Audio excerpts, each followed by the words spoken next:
ભાવનગર જિલ્લાના ઘોઘામાં પાણીના ખાડામાં પડી જતા 2 બાળકોના મોત, એક બાળક સારવાર હેઠળ. પાણી ભરેલ મોટા ખાડામાં 3 બાળકો કોઈ અગમ્ય કારણોસર ડૂબ્યા હતા.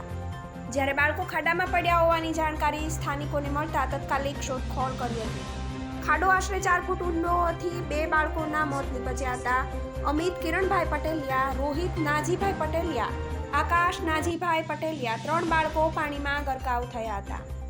જેમાં અમિત અને રોહિતના ઘટના સ્થળે મોત નીપજ્યા હતા અને આકાશને સારવાર હેઠળ CHC સેન્ટર ખસેડાયો છે. બનાવની જાણ ઘોઘા પોલીસને થતાં તાત્કાલિક ઘોઘા પોલીસ ઘટના સ્થળે પહોંચી.